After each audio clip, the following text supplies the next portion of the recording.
It was supposed to be just another late shift. Nothing about that night screamed danger.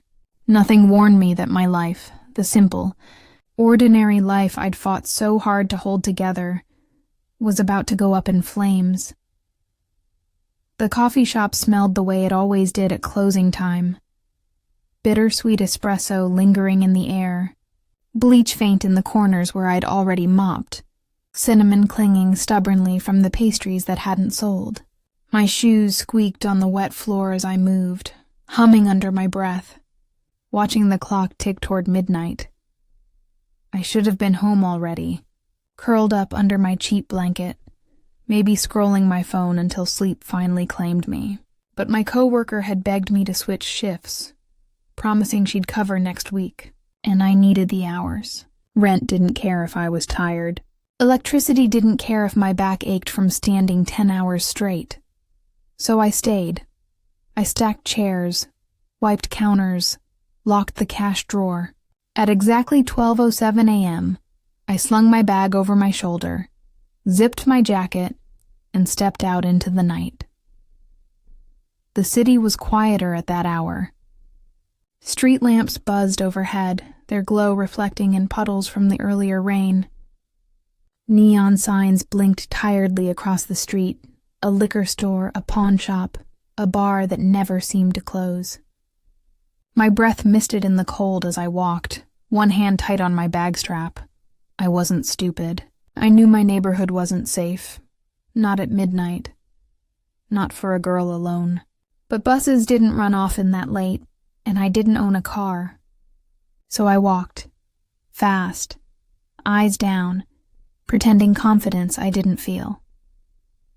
Halfway home, I cut through the narrow alley that shaved 10 minutes off my trip. I hated it.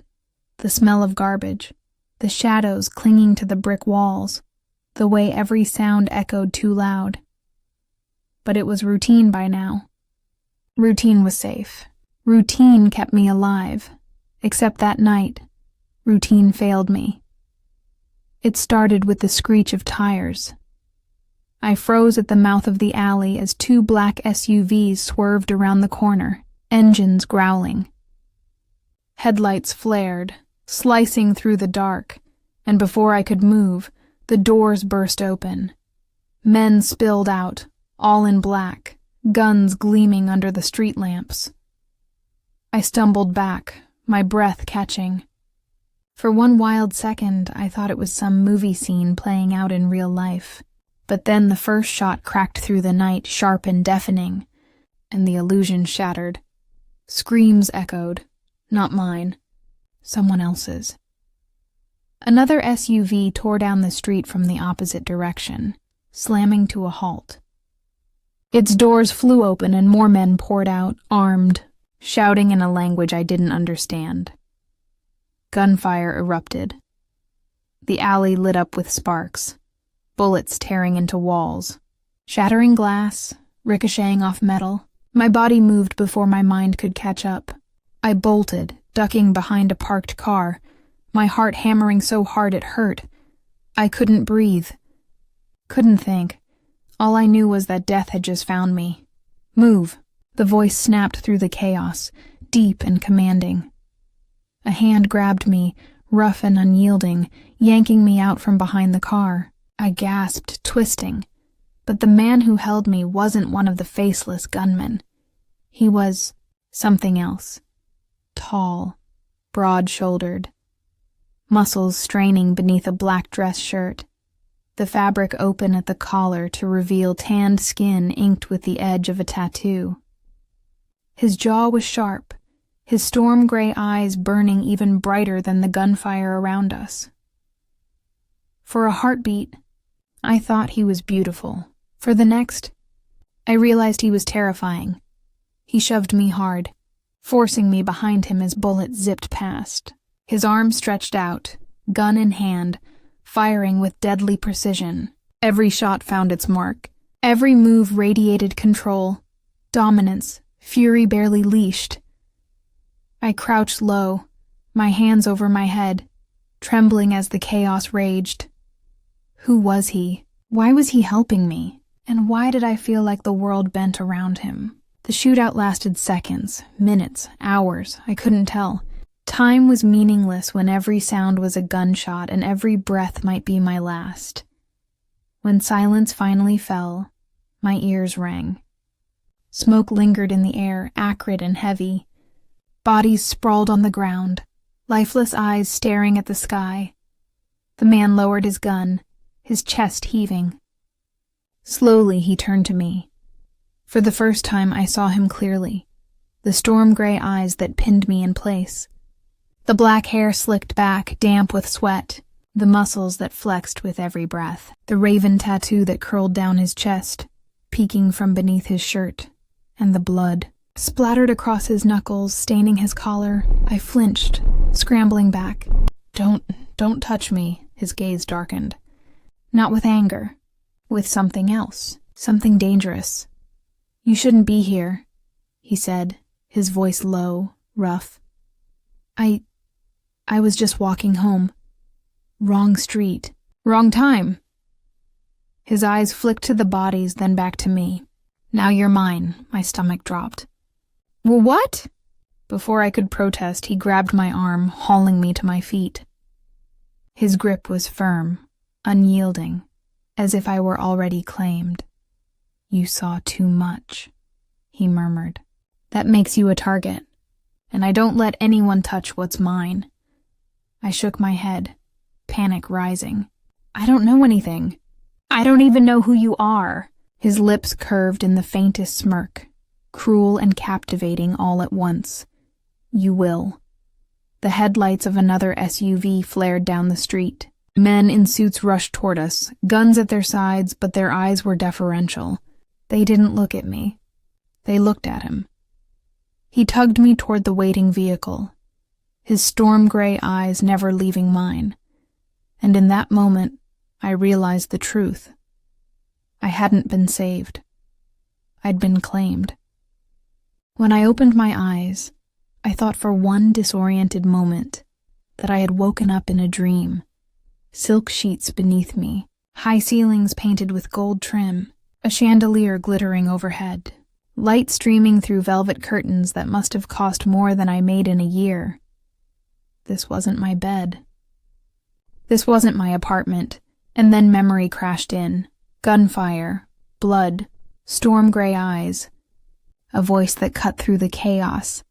Now you're mine. I sat up fast, panic clawing my throat. The room was huge, easily bigger than my whole apartment, with polished wood floors, a 4-poster bed, carved furniture, even a fireplace. It was beautiful, and it felt like a cage. The door creaked. I froze. He stepped in, the man from the alley, the one who saved me, claimed me, destroyed everything I thought I knew about safety. He wasn't in the blood-stained shirt anymore. Now he wore a black suit tailored sharp to his broad frame, the top button undone, his storm-gray eyes sharper than the steel at his hip. He moved like he owned the floor beneath him, like he owned the air itself, and maybe he did. You're awake, he said. His voice was smooth now, controlled, but it carried that same roughness, like gravel wrapped in velvet. I swung my legs off the bed, glaring. Where am I? My home, he replied simply. I didn't ask to come here. He smirked faintly. You also didn't ask to walk into a gunfight. Yet here we are, I clenched my fists. Take me back. I won't say anything, I swear. His eyes darkened, his smirk fading. You think it's that simple? Yes! My voice cracked. I'm nobody. I don't matter to any of this. He stepped closer, and I shrank back without meaning to. His storm-gray eyes pinned me in place. You matter now, he said softly, dangerously. The days blurred after that. I learned his name from overheard whispers. Dante Moretti. The Moretti family was a shadow in this city, a name people spoke in hushed tones, if at all. I'd grown up hearing stories, Men who disappeared, debts collected with blood, power that reached into every street corner. And now, I was inside their fortress. The mansion was endless. Marble staircases spiraled upward. Halls stretched like labyrinths. Guards stood at nearly every door, rifles slung over their shoulders. Their eyes followed me whenever I left my room, though I was never allowed far. The windows were tall and gleaming, but every view showed iron gates and walls too high to climb. I was trapped. At first, I screamed at them. I begged. I swore I'd stay quiet if they'd just let me go. But the guards didn't answer, and Dante wasn't moved. Instead, he kept coming back. Every morning he appeared at my door, dressed sharp, his presence like a storm pressing into the room. "Are you eating? Do you need anything? Tell me what you dreamt last night." His questions were disarming, too ordinary in a life that had become anything but. And I hated that a part of me wanted to answer. One evening, I found him waiting in the study. The room smelled of leather and smoke.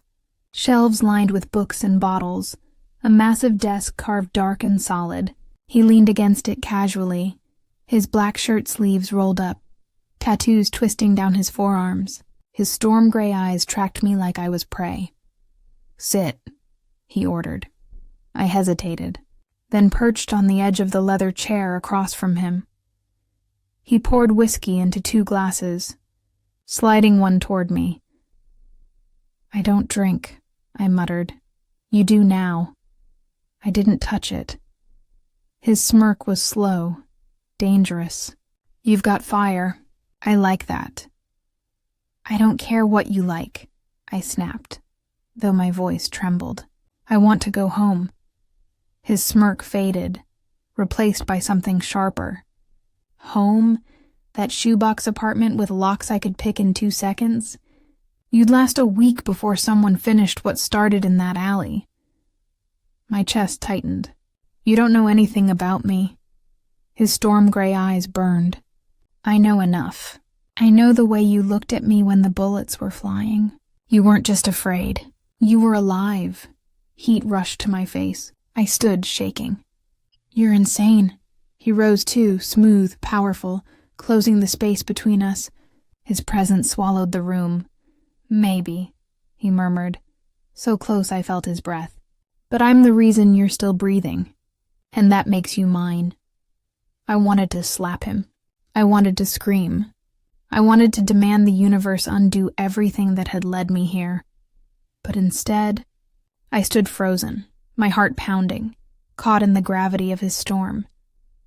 Because somewhere beneath the fear, a treacherous thought whispered in my head. Maybe he was right.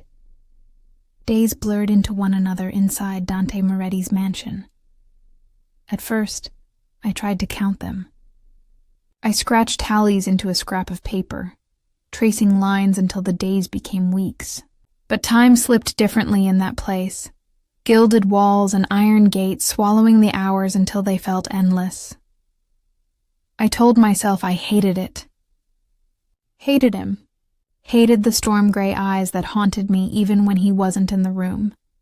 But hate and hunger are dangerously close.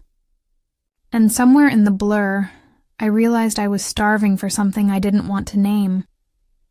He visited every day.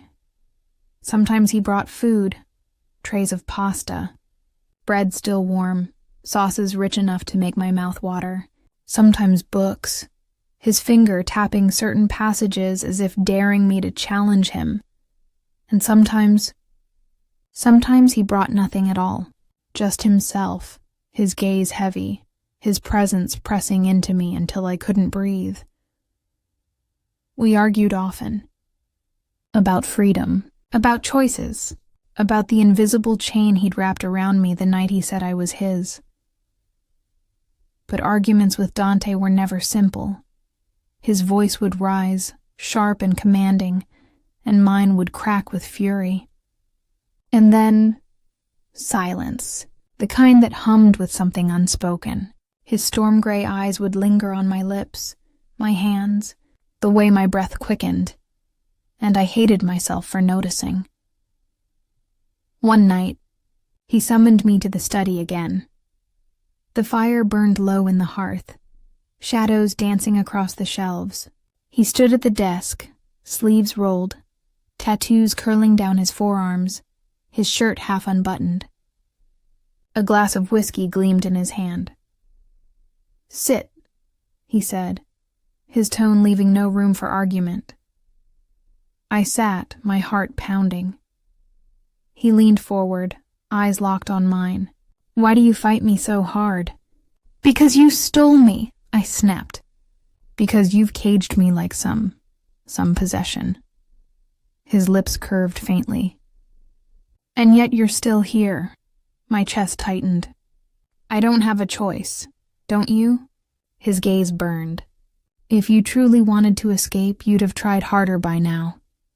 You're clever, resourceful, but you stay." Heat rose to my face.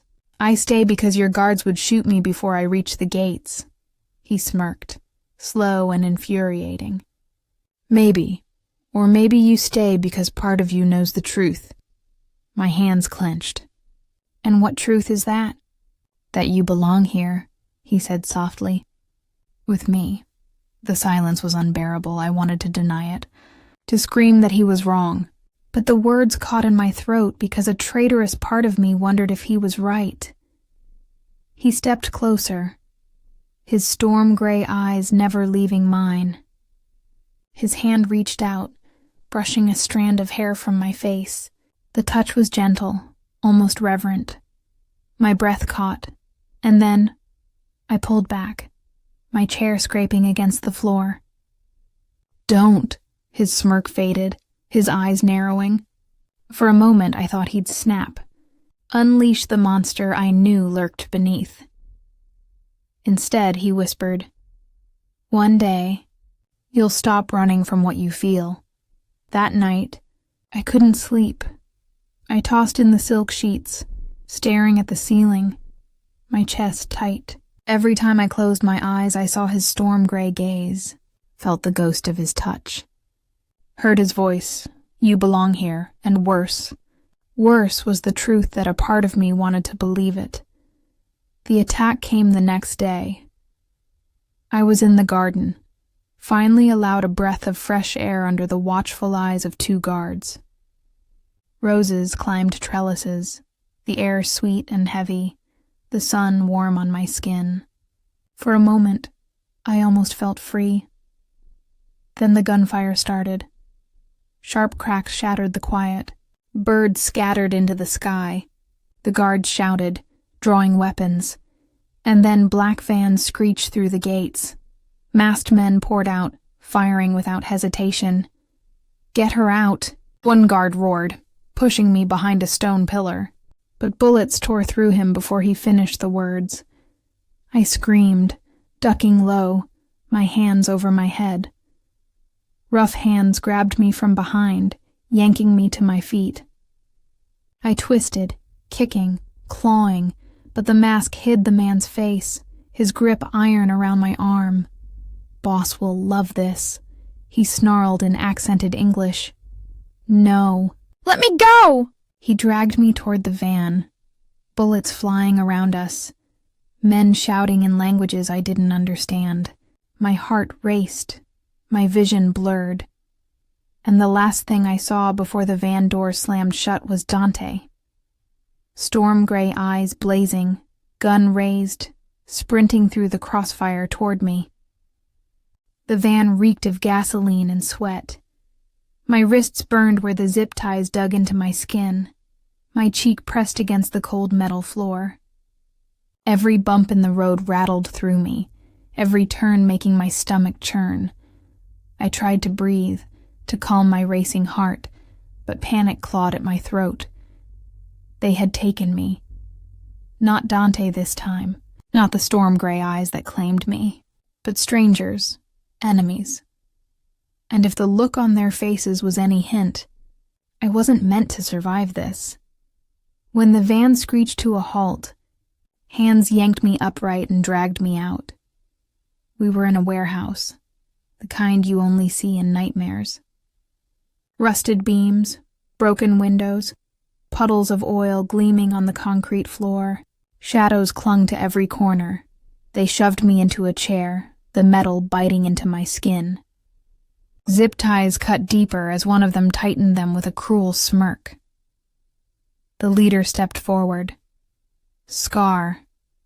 That's what they called him. A jagged line carved across his jaw gave him the name, his dark eyes glittering with malice. Well, he drawled, crouching in front of me. The little bird Moretti's been hiding. My stomach dropped. I don't know what you're talking about. He laughed, sharp and ugly. Of course you do. You think we don't see how he looks at you? Like you're his crown jewel? My chest tightened. He doesn't... Don't bother lying, Scar cut in. He leaned closer, his breath sour against my face. You're his weakness. And when you're in my hands, he'll bleed for it. Hours bled together. They left me tied in that chair, the warehouse echoing with their laughter, their plans. Sometimes they taunted me, told me what Dante had done to their people, how many families he'd ruined, how many bodies he'd buried to keep his empire alive. You think he's your savior? Scar sneered once, pacing before me. He's the devil dressed in silk. And devils don't love, they use. When he's done with you, he'll throw you away like the rest. The words cut deep, because part of me feared they were true. But another part, the treacherous part, remembered his touch, his voice, his storm-gray eyes when he swore I was his. Could both things be true? Could he be both savior and monster? Night fell. The guards grew lazy, laughing around a table, bottles clinking. My head hung heavy, exhaustion pulling at me. And then... silence. It was eerie. Wrong. One guard frowned, rising to check the shadows. A shot rang out. He crumpled before he hit the ground. Chaos erupted. Shouts, gunfire, men scrambling for weapons, and through it all, he walked. Dante. Storm-gray eyes glowing like steel under the moonlight spilling through broken windows. His black shirt clung to him, sleeves rolled, tattoos flexing across his forearms. His gun fired with precision, every shot finding its mark. He was a storm unleashed, a reaper in flesh. Bodies dropped around him, blood pooling on the floor. I couldn't breathe, couldn't move. This was the man I'd kissed in the silence of his mansion. The man who whispered, I belong to him. And this was the monster he truly was. Scar lunged from the shadows, grabbing me by the throat, pressing a blade to my skin. Stay back, he roared, dragging me up from the chair. One more step and I'll cut her open. Dante froze, his storm-gray eyes burning. His chest rose and fell, his gun steady in his hand. Let her go, he said, his voice low, dangerous. Scar pressed the blade harder, a sting of pain blooming across my neck. I gasped. You think I'm afraid of you, Moretti? Scar spat. You're nothing without your little toy. She dies, you lose. Dante's eyes flicked to mine. For one moment everything else disappeared. The guns, the blood, the danger. It was just him and me, and I saw it there, in his storm-gray gaze. Not fear, not weakness, possession, fury, obsession. She's mine, he said, voice sharp as steel. Touch her again and you'll beg me for death. Then he fired. The bullet tore through Scar's shoulder. He screamed, collapsing, the blade clattering to the floor. Dante moved like lightning, slamming him down, fists pounding until Scar's screams became wet gurgles. I turned away, trembling, unable to watch, yet unable to block the sound. When silence fell, Dante rose, blood dripping from his hands, his storm-gray eyes blazing. He cut my ties in one swift motion. My wrists throbbed as I staggered free. He caught me, pulling me against his chest. His shirt was soaked with blood, his heartbeat wild beneath my cheek. "You're safe now," he whispered. "Safe." The word felt hollow, echoing in the warehouse filled with bodies. But when his arms tightened around me, I clung to him anyway because even if he was the devil, he was mine. The ride back from the warehouse was silent.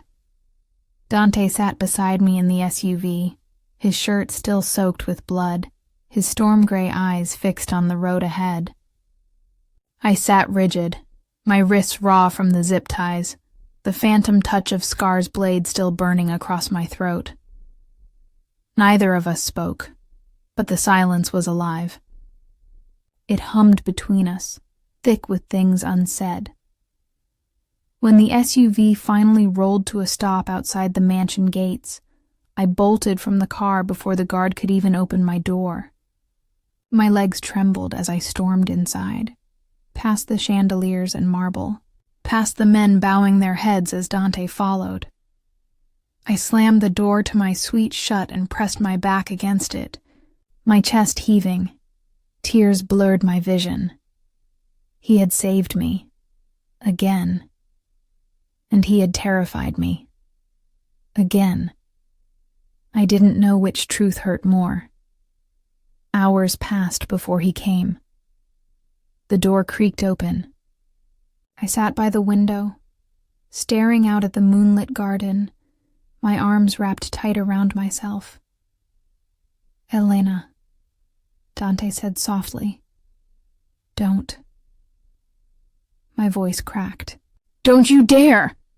He stepped inside, his presence filling the room. I had no choice. I turned, anger boiling through my tears. "No choice? You killed them, Dante. You didn't even hesitate. Do you know what it's like to hear bones break under your fists?" His storm-gray eyes burned. "Yes, I know it too well." I shook my head, trembling. "How can you expect me to love a man who what?" He cut in, his voice sharp. "Who kills? Who protects what's his at any cost? That's who I am. That's who I've always been." I flinched, my heart twisting. He stepped closer, his jaw tight, his chest rising and falling. "And you're the only thing that makes me wish I could be more than that." The words shattered me. Tears spilled down my cheeks as I whispered, "Then why does it feel like I'm drowning?" Dante's gaze softened, his storm-gray eyes glistening. "Because love is a battlefield, and you're in the crossfire." He reached for me, his hands trembling for the first time since I'd met him. His fingers brushed my cheek, wiping away tears. "Run from me if you must," he whispered. "But don't you dare pretend you don't feel it too." I did. God help me, I did. Every time his storm-gray eyes found mine, every time his touch lingered, every time his voice wrapped around me like chains. I hated him, and I wanted him. The kiss was inevitable. 1 second, I was trembling in his hands. The next, his mouth was on mine, rough and desperate, a storm crashing into shore. I gasped, clutching his shirt, feeling the heat of his muscles, the ink of his tattoos shifting under my fingers. It wasn't gentle. It wasn't tender. It was war. Anger and hunger. Love and fear clashing in fire. When we finally tore apart, our breaths ragged, his forehead pressed against mine. "You're mine," he whispered. My chest ached. "And if I don't want to be?" His jaw clenched, his storm-gray eyes blazing. "Then I'll spend the rest of my life convincing you." That night, passion consumed us. The silk sheets tangled around our bodies, his touch both fierce and reverent. my cries echoing against the walls. For the first time, I didn't run from the storm. I let it take me, drown me, burn me alive. And somewhere in the fire, I realized the truth. I didn't just love him despite the monster. I loved him because of it. But morning brought war. I woke to shouts echoing down the halls, guards rushing, phones ringing. Dante stood at the window, shirtless. Tattoos sprawled across his chest, muscles taut as he barked orders into his phone. "What's happening?" I whispered, clutching the sheet to my chest. He turned, storm-gray eyes grim. "The Russians are moving. Last night wasn't the end. It was the beginning." Fear gripped me. "Dante!" He crossed the room, cupping my face, his voice fierce. "Whatever happens, you stay by my side. Do you understand?" Tears stung my eyes. "And if I don't?" His lips brushed mine, soft, final. "Then you'll die in the crossfire." The mansion felt like a war zone long before the first shot was fired. Guards moved in tight formation through the halls, rifles gleaming under the chandeliers. Radios crackled, voices sharp, every word clipped with urgency. The air itself seemed heavy, charged with violence waiting to break loose. And in the middle of it stood Dante. Storm-gray eyes scanning maps spread across the long dining table. Tattoos flexing across his forearms as he pointed, directed, commanded. His presence dominated the room, calm in the chaos, cold in the fire. He looked like a king preparing for battle. And I, wrapped in silk that still smelled of our night together, felt like the prisoner queen. "Stay upstairs," he said without looking at me. His voice was steel. "Don't leave the suite." I stepped closer, my heart pounding. "You can't just lock me away again." His gaze lifted, pinning me in place. "I can, and I will." My chest ached. "You think this is protection, but it's a cage." His jaw tightened. "It's survival." The words should have comforted me. But instead, they felt like a sentence. The attack came at dawn. Engines roared outside the gates. Floodlights snapped on. Then the first explosion. The ground shook. Windows rattled. Flames lit the horizon. Gunfire tore through the mansion's walls. Guards shouting. Bullets cutting through the marble and silk. The enemy had come. I stumbled back as chaos erupted around me. Guards rushed the halls. Dante barked orders, his voice slicing through the storm. And then he was at my side, grabbing my hand, pulling me close. "Stay with me," he said, his storm-gray eyes blazing. "I can't." "You will." His grip tightened. "I won't lose you." The next minutes blurred. We ran through gilded halls now shattered by bullets, past portraits falling from the walls, past chandeliers crashing to the floor. Every step echoed with war. Dante's men fired from cover, shouting in Italian, Russian voices answering back with steel and smoke. Somewhere deep inside me, fear burned into something else. Adrenaline, rage, a wild determination not to die here, not to be a pawn anymore. I clung to Dante's hand as if it tethered me to life itself. Then the Russians broke through.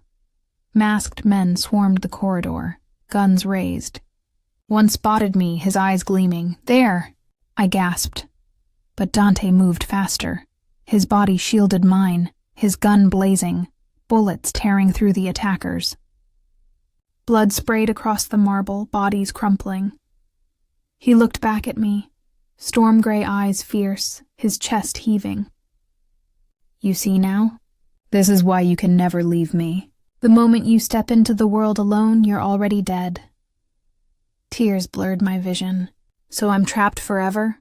His jaw clenched. "No. You're chosen. Mine." The final push came in the grand hall. Fire lit the stained glass windows, painting the walls in crimson. Dante's men clashed with the Russians in a storm of bullets and blood. The air was thick with smoke, the smell of gunpowder sharp in my lungs. Scar was there too, shoulder bandaged from Dante's last bullet. His sneer still cruel. "You can't protect her forever, Moretti," he roared, aiming his gun. "She'll be the end of you." His shot rang out. I screamed. Dante lunged, the bullet grazing his side instead of his heart. He grunted, fury blazing, and fired back. Scar crumpled for the last time, lifeless on the marble floor. And then... silence. The Russians fell back. The survivors fled. The war for now was over. Dante staggered, blood soaking his shirt.